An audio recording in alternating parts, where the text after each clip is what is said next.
Okay, welcome to everyone who has joined us for our Publishing in the Digital Age session. I'm Dr. Adam Smith, Course Director of the Graduate Certificate of Editing and Electronic Publishing, and actually a graduate of an earlier form of this course when it was taught on campus.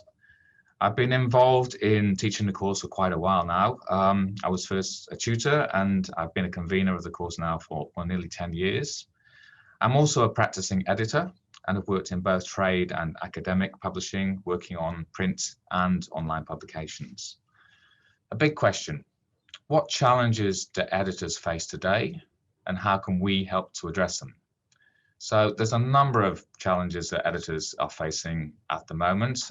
There's lots of changes in the industry, there's lots of changes in how we work with texts, and here's just a few of them that I've highlighted for you. So one of the big issues, one of the big challenges that editors face today is adapting to new media and modes of publishing.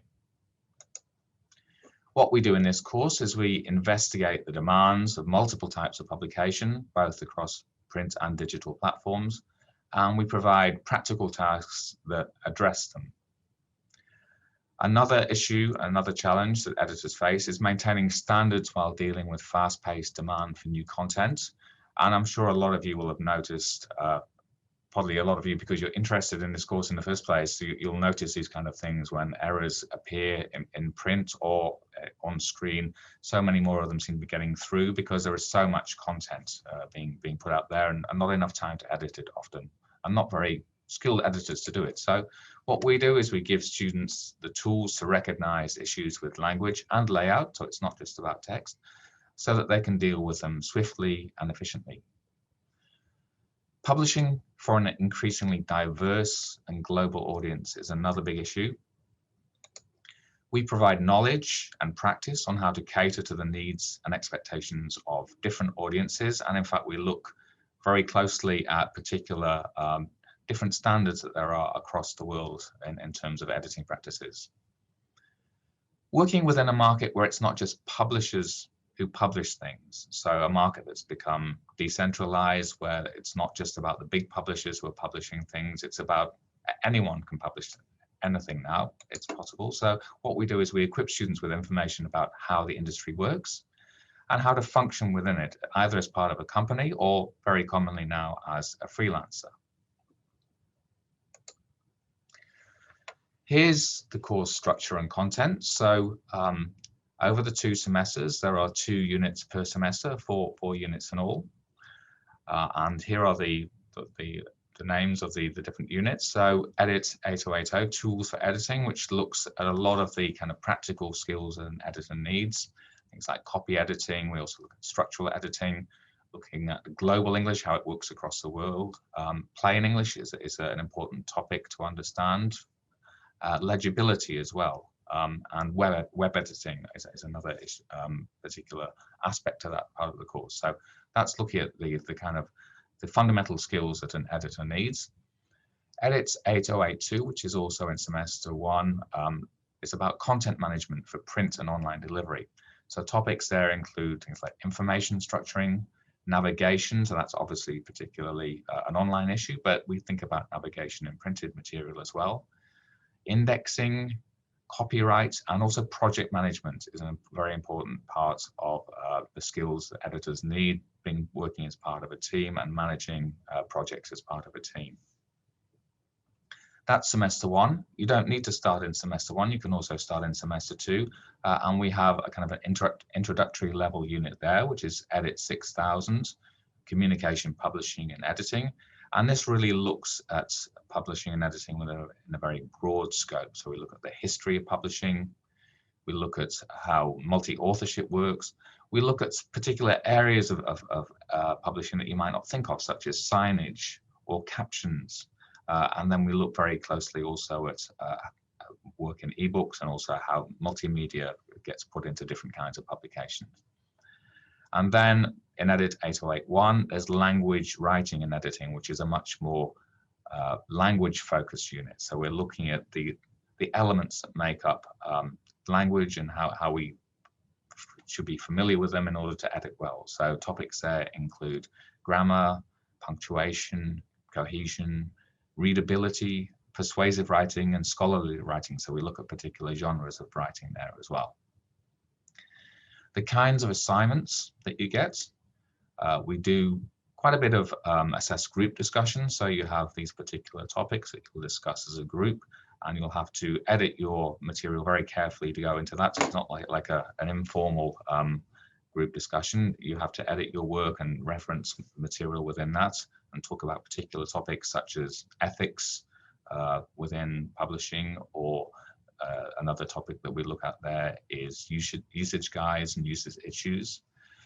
We have a group project work assignment, which is very important in getting you working together as a group and seeing how the different dynamics within the group and the different functions within a group, which is really replicating real life situations when you are an editor. We have particular editing tasks, like one of them is looking at how you work with punctuation, for example.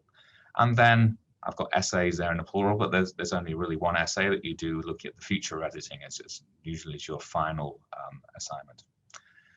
Course delivery is in the form of short weekly lectures. So they are short, but they are also accompanied by practical activities that go with the lectures, and also accompanied by lecture notes that give you a bit more depth about each weekly topic. And we also provide you with readings, most of which can be obtained online, but we also do expect you to have a bit of access to general reference tools like dictionaries and usage books that you need as part of your library as an editor. So that's the course structure and contents. Why come to Macquarie to study this particular topic? Well, there's a number of reasons. One of them is flexibility, because this course runs completely online. We have weekly lectures and tasks, but they're completed in your own time, and what you can do is you can work at your own pace and work after hours. You're not expected to attend tutorials at a particular time, so it gives you great flexibility. And also, as I've mentioned before, you can do it either part-time or full-time, so you can do 2 units per semester, or you can do 1 per semester and spread it over 2 years. We've got a lot of experience in this area, so this is actually the oldest university level course in Australia, and we've got very experienced teachers. I'm not just talking about me, I'm talking about also I've got a tutor who works with me who's also in fact done the course herself. And we're very lucky to have Emeritus Professor Pam Peters, who started up the course a long time ago as a consultant on it as well. So there's plenty of experience behind this course. Linguistic knowledge. It's quite rare to have a course like this within a linguistics department, but the fact that we have it here, it gives us the advantage that we can talk about language in quite a solid way, and we can talk about the language-based skills that an editor needs with research behind us talking about these particular aspects of an editor's skill.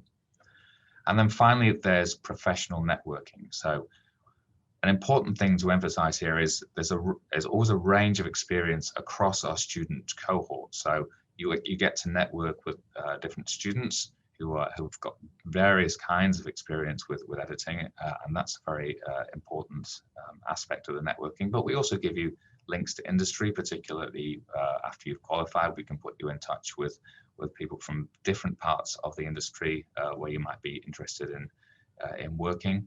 And also, we give you access to the professional body IPEDS, which is the body that actually they run a separate qualification. It's accreditation for editors, which this course helps to prepare you for. But they also have regular conferences that we encourage you to join in with, and many of our students have gone on to join IPED, and we're going to introduce you to one of those in a moment. So the next question I have is, who does this course and what do they end up doing? And before I get into a description of the kinds of students that we've had and what they've gone on to do, I just wanted to have a quick look at the results of the poll that we looked at earlier, just to see if we've got some people with varying experience with us this evening. So I'll just wait for those results to come up here. So it looks as though most of you have had some form of editing and or publishing experience, which is entirely expected, because as mentioned, you know, editing is done in all kinds of fields now across all kinds of modes of delivery. So yes, that doesn't surprise me at all. We've got a few people who've done some book publishing, and we've got also some people who have done some academic or educational publishing. The other areas don't really come up there. And the emphasis is very much here on digital or online publishing, which is as to be expected. That's what most of us are doing these days, and that's something that's a very strong emphasis of this course as well. Great. So let me show you some of the kinds of backgrounds that our students come from. So we have academics, and again, I'm about to talk to one of our ex-students who is also an academic. Aspiring writers, so we get lots of people very much interested in editing their own writing as well, which is an absolutely valid reason to want to do this course. Business owners, experienced editors, so experienced editors come to us because they feel as though even though they might have plenty of experience in the field, they want to kind of formalize their skills. People often get into editing kind of almost accidentally, and that they don't train for it.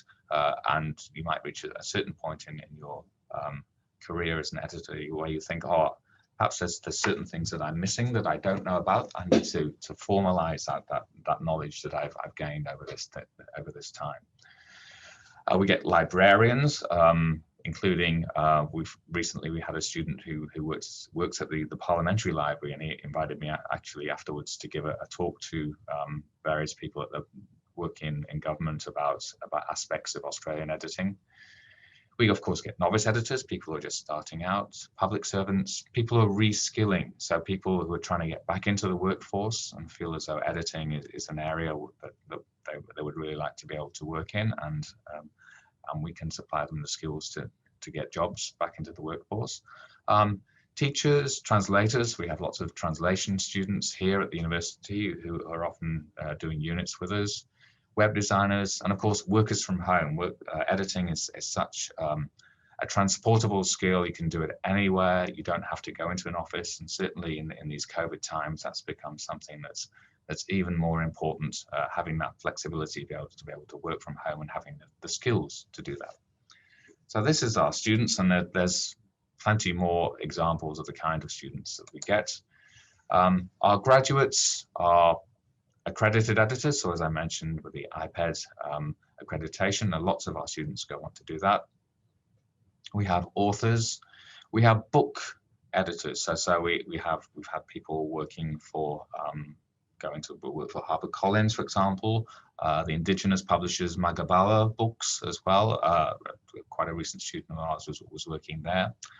Hansard editors, that's another very specialized area where editing occurs, so creating the official record for Parliament, and that's a particular area of where my research is interested in as well. Freelancers, of course, so many people are working in freelance now, and we try and give you the skills and the knowledge to set yourself up as a freelance editor. Indexers, that's a very niche kind of work within editing, but we have some of our students who are working specifically as indexers too. Journalists, researchers, some of our students actually come back and do research for us. We've got one of them actually doing some work on readability for us at the moment. Technical writers, thesis editors, again, coming to a university, people are always looking for people for help with editing their thesis. So once you've made connections here and you've got a bit of experience, that's a great way to get into editing. So lots and lots of scope. What I might do is I might stop sharing now, and I would just like to now introduce to you someone I've already mentioned, one of our ex-students, very recently graduated. It's Associate Professor Gail Wilson, and she's also a member of the Institute of Professional Editors. So I'd like to join with Gail now, and we can have a little chat about the kinds of things that you learned from the course and the kind of things that you expected to learn from the course as well. So I guess my first question is, what motivated you to do this course here? Well, I have been editing for many, many years as an academic. I've also been doing research journal out of the UK. I've been an editor for that journal for 6 years as well. And over the course of my career, I've done a lot of editing for the web and on digital resources, etc. So when I decided to retire from full-time employment in about 2/3 of the way of 2018, I was a bit concerned as to what I might do with my time, and I decided to enroll in the course that you're a coordinator of, because I wanted to expand, provide myself with some opportunities to think more closely about editing, to come to terms with the different aspects of editing that I hadn't touched on or that I was not involved with, and to just, I guess, enjoy learning something without having to mark papers or do anything like that, and just be a student and apply my skills to something new. And so that's why I enrolled. I think at my enrollment, I started with that broad-based course, the broad-based communications one, and that was a really good opener for me. It just exposed me to a wide range of areas and issues. And then I think my favorite unit was the one that I did at the very last, which was focused on linguistics, language editing, and scholarly writing. Right. Yes. That would have suited you well, because Yes. there is an aspect there for scholarly Yes. writing, and I think a lot of people actually do enjoy that, because they come into editing, even if they've got a lot of experience with language and editing already, that they haven't often learnt all the kind of the formal skills around understanding, unpacking language and how that works, and I think even quite experienced editors feel that they don't have that knowledge already, which is why they come to this course and try and gain that.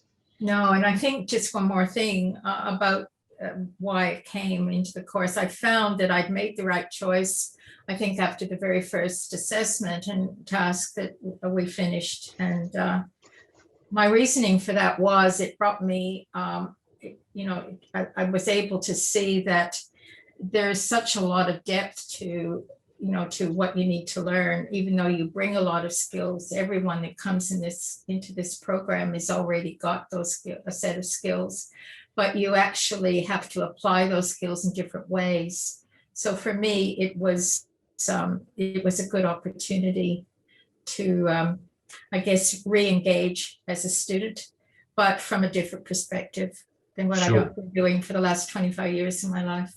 Right. And so you've talked about, I'm glad you enjoyed the course. So were there particular aspects of it that you found useful? Well, some people will perhaps smile a bit at this and wonder why I'm saying this, but I actually liked the assessment tasks.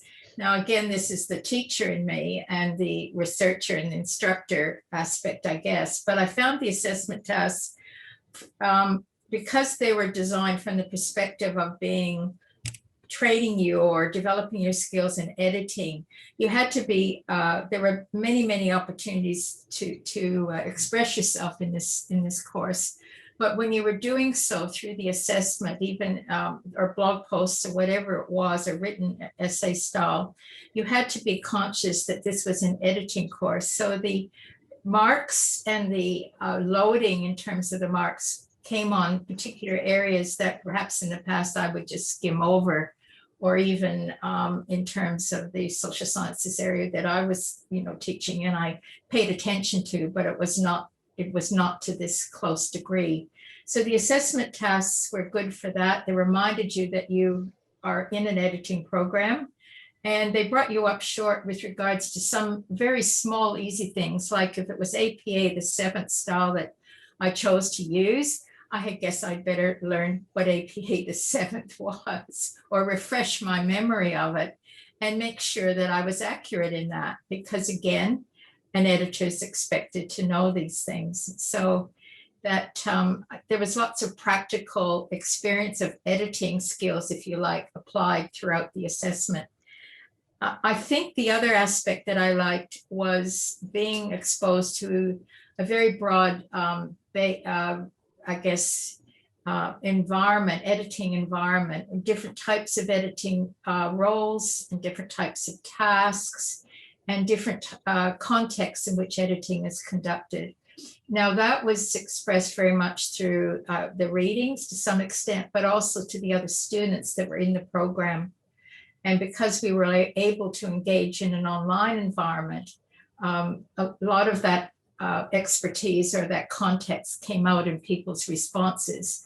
So from my perspective, I was able to understand a response from a fellow student because they came from a linguistics background, for example, and so their response to a particular issue would come from that perspective, whereas other people brought, say, government publishing background to that context. So I could see that the wide range of skills that were available from the people that were studying, but I also saw and learned how they applied their editing skills to the task as well. And that was also important in the project that we worked on, where 3 of us had to work as a team. Yes, yeah.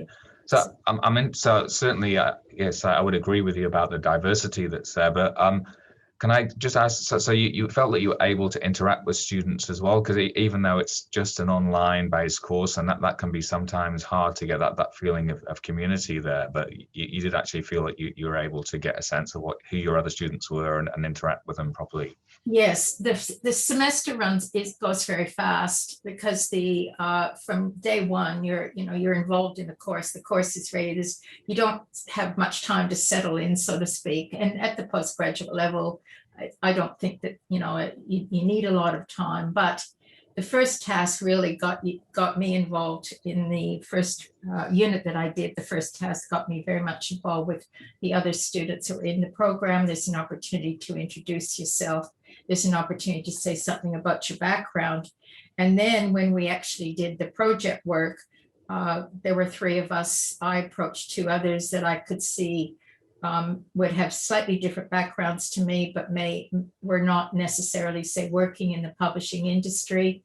And we formed a small group, but so there was lots of dialogue outside of class about that when we were preparing our work. So I think the other area that came to mind with regards to the backgrounds was the depth and breadth of knowledge that was apparent on the online responses and the responses to the questions that you posed online about particular issues.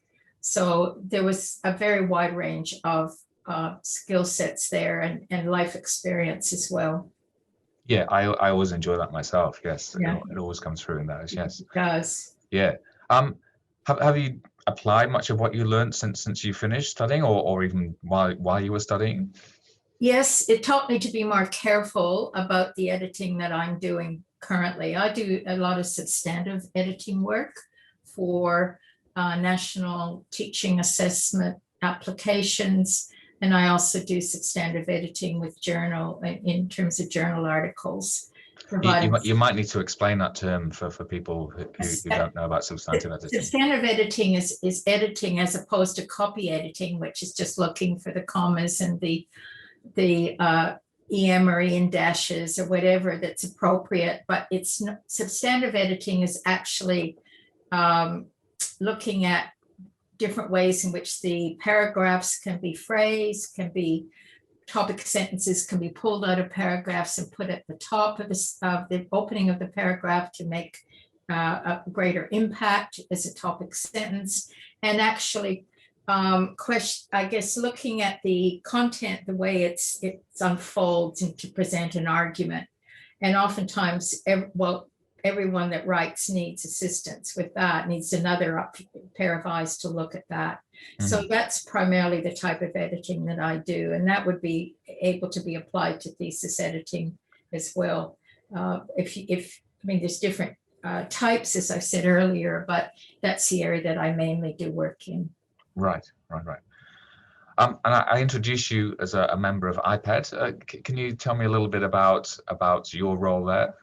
Okay, well, as a result of doing this course, I decided that if I was going to do some voluntary work, I might commit that voluntary time to the editing profession. And it would allow me to get to understand the profession more broadly and to network with some people as well. So I joined IPED as an associate member, and I joined, I think that was in 2019. And I volunteered for a role. And so I was certainly given a role that I didn't expect.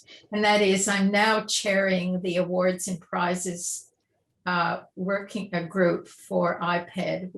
And that is a group that looks after the different prizes. And for example, there's an IPED student prize and other prizes, and a Janet McKenzie medal that's awarded every 2 years. So and students from our course have actually won the student prize in the past as well. Yes, so that's what I now do, and it puts me in touch with a lot of different people in IPED. And I haven't decided whether or not to go and do further accreditation in terms of doing the exams that IPED offers. I think it takes at least a year to prepare for that, but there's plenty of support provided by IPED, and there's mentoring for people that wish to do that. Most of IPED's members are freelancers, and there's an amazing, very worthwhile professional development program offered by IPED, Zoom sessions. Actually, that's a one positive aspect of COVID-19 is that instead of each state association of IPED offering their own professional development, that professional development was opened to everyone across Australia. So that means that people have been able to benefit from something that the Victorian branch of IPED is offering, or the New South Wales branch, or the South Australian branch. And that's greatly expanded the professional development for editors or aspiring editors that IPED represents. Right, excellent. Okay, well, I think at that point, and I've just seen a question pop up on the Q&A. So perhaps now, thank you very much for your input there, Gail. We might move now onto the Q&A session, just to see what kind of questions the audience are asking. So the first question I've got here is saying, I mentioned that the course suits freelancers. Can I elaborate on the opportunities in the market and how do we enter this industry? Well, there's no straightforward answer to that question. I do have a number of people who've gone on to work as freelancers and set themselves up very successfully.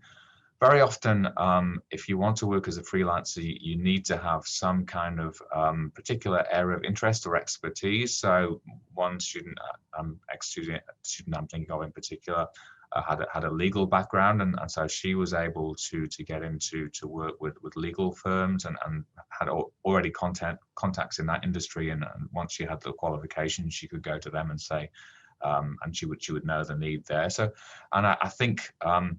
Really, that's the way to go, to think of a particular area of interest or of expertise of your own, and that's one way where it's best to focus once you're starting out as a freelancer, and using the contacts that you already have, particularly in the area of things like science editing. There's lots and lots of work there. If you've got a science background, it's very often easy to get work, relatively easy to get work if you're an accomplished editor, because they're crying out for good quality editing there. You can, of course, get work, and a lot of people envisage themselves going out there and working on great works of literature, and that does happen as well. As I've mentioned, a couple of people who've gone into the book publishing world. Harder to do that unless you do already have those contacts within the publishing industry, but you can make those through the network working opportunities through the course, and also definitely through IPED as well. Once you join there and go to some of their meetings and make contacts with people, that's where you can kind of show off what you know and get into areas that really interest you. I hope that's helped to answer your question. I've got a question here about what the average class size is. So basically, we don't really operate as classes. It's an online cohort. And so normally over the course of the year, we get probably 20 to 30 people taking each unit. That does vary a little bit. We got a bit of an influx of people second half of last year, with lots of people, I think, stuck at home wanting to find something to do, something useful to do. And so we got quite a lot of people joining the unit's second semester last year during lockdown. And so we probably had classes of up to 40 there, but it's not usual to get that many. So it's normally 20 to 30. And the advantage of that is that you can get to know the people within your class pretty well, even though it is basically online engagement. And also it allows me to give a fair bit of personal support as well to students, and so I can give them plenty of feedback and plenty of extra information if they ask it. So I like having those kind of smaller scale units where you can give kind of close personal attention to the students as well.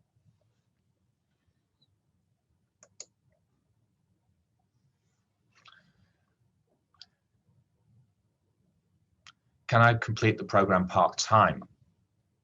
Yes, you definitely can do it part-time. So, I mean, it's basically set up so that people can do it in their own time. So classes are delivered, so the lectures are simply recorded. You access them when you need to. And what I do at the start of the semester actually is I open things up gradually so as not to overwhelm people with materials. So you'll get the materials week by week, which includes the lecture notes, the readings, and the practical activity each week. But as we go through, I open up more and more things in advance, so then you can be more flexible about when you do things. So if you want, you can get ahead on things. We can be in week 6 in the university, and you can be up to week 9 if you want to, if you happen to have a bit of time to spend on things. So most of the people who study this particular course are already working full-time, and so they're doing a lot of their work in the evenings and at weekends, and we definitely cater for them. And part-time basically means that you're doing 1 unit rather than 2 units during the semester. Little comment here from Darren saying that it's great to have a network of fellow students, and that's definitely something that works very well. And yeah, people get together. You know, if there's a particular talk or the iPad conference that I've mentioned, people get together and they meet up there as well if they happen to live in the same part of Australia, which you can't take as guaranteed, because we get people from all over Australia as well as overseas as well. Another question here, how many hours of lecture and self-study required in a normal week? So we would normally say that you'd need about 2 to 3 hours per week to do this course, and that's not including the assignments. So you obviously you get some concentrated time that you need to spend on the assignments, but even there, so I talked a bit about the group accessible forums. They're kind of spread over 3 weeks so that you can dip in and out of those as well. And so we're not kind of giving you kind of too much intensive activity at the same time. That there are other kinds of tasks where you have to do a bit of editing or write an essay, where obviously that becomes more intensive at that point. But we do make sure that you know about these activities well in advance and give you information about them well in advance, so that you can plan for the extra time that you need to do them there. And the question is it possible to take a Macquarie appling unit as an elective in place of one part of the course? So yeah, you can't replace any parts, any of the individual units within the grad cert. You can actually receive RPL for one of them, the 6000 level one that I mentioned, the very broad one, if you do have some editing experience already. So that's you can get RPL for that, but to complete the course itself, you need to do the 3 or the 4 units that are specified in the grad certs.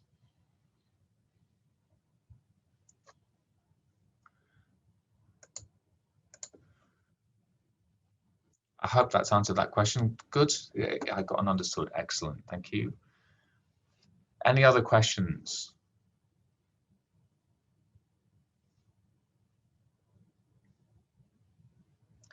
Okay, well, the next intake is right now. I'll put up a slide in a moment just to show you about the application process. I'll share my screen in a moment. Can you assumed knowledge? No assumed knowledge is required. Lots and lots. So the questioner here is worried that if they don't have editing experience, they're going to struggle with this course. That's not the case at all. We do really give you all the skills that you need to get started. As I said, experienced editors do it as well as completely non-experienced editors, but really they're trying to scaffold things that they already know. And so they might come in with a little bit of an advantage because they already have some kind of background. But really all that you need to be an editor is just close attention to detail, and even the most experienced editor can learn new ways of doing that. We provide all the resources that you need. There's not a huge amount of reading that you can really do around editing. There's not a lot of research that can be done, but there's some very basic kind of reference tools that we give you access to. And the information is there. It's simply that you need to get, I guess, a particular focus, a particular attention to detail, and some people are naturally inclined that way already, so you don't necessarily need the experience. It's often some people are interested in this often have a very close attention to detail and are naturally editors already. So we get a lot of people who just pick it up really quickly and become very very proficient very quickly. So I wouldn't worry about a lack of experience at all. Question about whether we can do it, you can do it from interstate. Absolutely. There's no problem with that at all. The whole way that the unit is set up is so that it's flexible.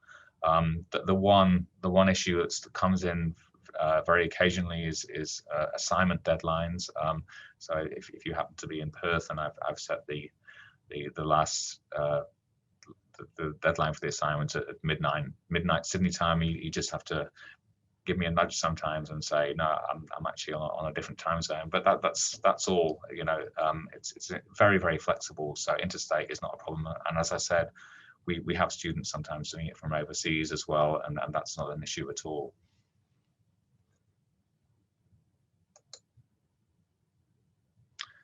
Oh yes, I see. We've got a link up for the next application session. So applications close on 9th of July. So there we go. You'll see a link in the chat. Okay, here we are again. So here's just a link for you to find out more information about the course. So you can go to that link on the website, or you can scan the QR code to get started. If you want to broaden your knowledge and skills in editing and electronic publishing, you'll be sent some more information about this particular session as well. The course is available in session 1 and 2, as I've noted, and you can start equally well in either one because we have introductory level units in both of them. And you can start in July. The applications for session 2 close on the 9th of July, so still got plenty of time to get into there if you are interested. All I think I need to do now is just thank Gail very much again. It was a real pleasure. I actually hadn't met Gail before we lined up this little webinar, so it was because we'd been doing everything interacting online. So it's been lovely to meet with Gail and have her input. So thanks so much, and lovely to meet you all as well virtually. And thanks so much for your questions. I hope I've been able to answer them sufficiently. I think there's another one coming up here. A question here. Yes, is there an extension of this course? Can we go further to a postgraduate diploma? Actually, there isn't. You can go and do a master's, an MRes here if you want to. And we've actually had people who've taken the editing course and then found a particular area of study that they wanted to take further. The most recent one actually was someone that were very interested in the editing of apps, and so they wrote a master's thesis on apps, and so you can certainly get into particular niche areas in editing, and if you are interested, but we don't have a further course beyond this kind of practical one.